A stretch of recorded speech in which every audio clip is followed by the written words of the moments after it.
નિસંતાન દંપતીઓ માટે જૂનાગઢમાં આવેલ સરકારી આયુર્વેદ હોસ્પિટલનો ગાયનેક વિભાગ વરદાન રૂપ બન્યો છે। સંતાન ન થવાના ઘણા કારણો હોય છે, પરંતુ આયુર્વેદિક સારવાર અને ઉપચારથી વૈદ્યત્વરી સારવાર અને સમાધાન શક્ય છે, એ પણ કોઈ પણ ખર્ચ વગર અને આડઅસર વગર।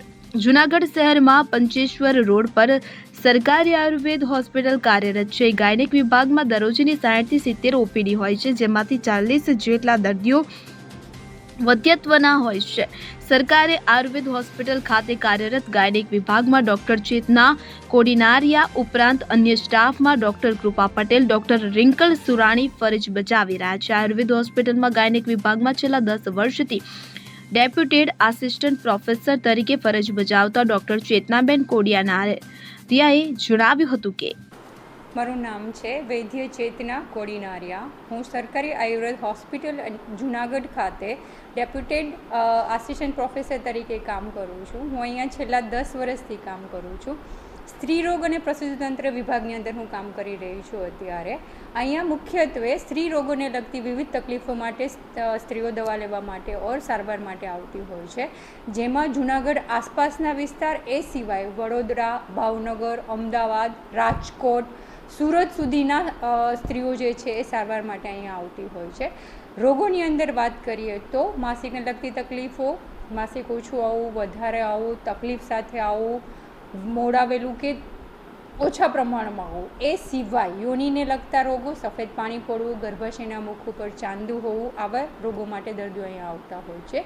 ખાસ કરીને અહીંયા વંધ્યત્વ એટલે કે જેને બાળકો નથી રહેતા એવા કપલ્સ દંપતીઓ અહીંયા સારવાર માટે આવતા હોય છે, જેમાં અમે એમના રિપોર્ટ્સ જોયા બાદ આખું પ્લાનઅપ કરીએ છીએ, જેમાં પંચકર્મ થેરાપીનો પણ અમે ઉપયોગ કરીએ છીએ।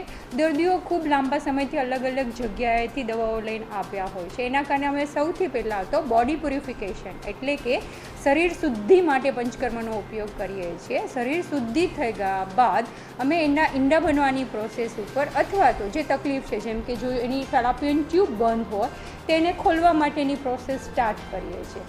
લગભગ 3 થી 4 મહિનાની ટ્રીટમેન્ટ બાદ અમે બધા રિપોર્ટ્સ પાછા કરાવીએ છીએ। જે ઓકે હોય તો એ લોકોને બાળક રાખવાની અમે સલાહ આપીએ છીએ। ઘણા એવા દર્દીઓ જેને 4 થી 5 વખત IVF એટલે કે ટેસ્ટ ટ્યુબ બેબી કરાવ્યો હોય અને સફળતા ન મળી હોય, એવા દર્દીઓને પણ આયુર્વેદ સારવારથી, ખાસ કરીને પંચકર્મની સારવારથી ખૂબ જ સારા પરિણામ મળે છે। એવા ઘણા દર્દીઓ છે કે જેને એવું કહી દીધું હશે કે હવે તમને બાળક રહેશે જ નહીં, ખાલી ટેસ્ટ ટ્યુબ એક જ તમારી પાસે ઓપ્શન છે, એવા દર્દીઓને પણ ખૂબ જ ટૂંક સમયની સારવારથી હાલના સમયે બાળકો એમના ઘરે રમે છે, એટલું સારું રિઝલ્ટ મળેલું છે। ત્યારે જૂનાગઢના ઝાંઝરડા રોડ પર રહેતા જયશ્રીબેન કારિયાએ જણાવ્યું હતું કે મારું નામ જયશ્રીબેન કારિયા છે। જૂનાગઢના રહેવાસી છીએ અમે, અને નાનો એવો ધંધો લઈને છીએ, અમે બેઠા છીએ।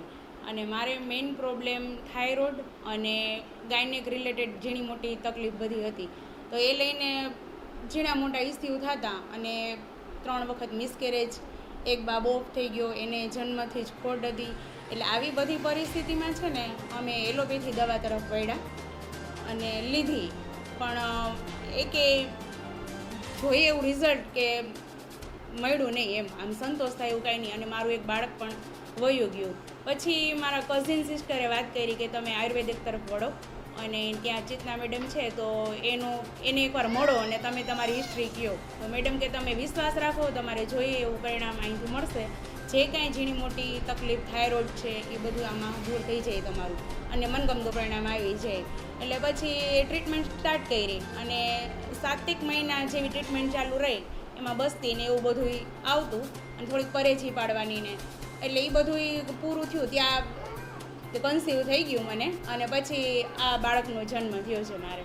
જ્યાં બધાય હોસ્પિટલ તરફથી અમને જાકારો મળ્યો, ત્યાંથી અહીંથી અમને જોઈએ એવું રિઝલ્ટ મળ્યું, અને મેડમનો નેચર અને એનો જે કંઈ સપોર્ટ હતો એ પણ એમ કે અમને બહુ ભાગ ભજવો છે અમારે બાળક લઈ આવવામાં અને જાગૃતિ તરફ। અત્યારે અમારા ઘરમાં હસતું ખેલતું બાળક છે, તો એનો બધો શ્રેય ચેતના મેડમને જાય છે અને આયુર્વેદને જાય છે કે એ તરફ અમે વળ્યા અને અમે વિશ્વાસ રાખ્યો આયુર્વેદ તરફ, અને આ ટ્રીટમેન્ટ જ અંતે આખરી છે એવું અમને લાગ્યું છે અત્યાર સુધીમાં। એટલે અમને જેમ લાભ મળ્યો એમ બધાને લાભ મળે, બસ એ જ ઈચ્છા છે। અનિરુદ્ધસિંહ બાબરિયા સાથે CN24 ન્યૂઝ કેશોદ. હવે જુઓ દેશ દુનિયાની તમામ ખબરો તમારી આંગળીના ટેરવે. ઉઠાવો મોબાઈલ અને Google Play Store પરથી ડાઉનલોડ કરો અમારી CN24 ન્યૂઝ મોબાઈલ એપ.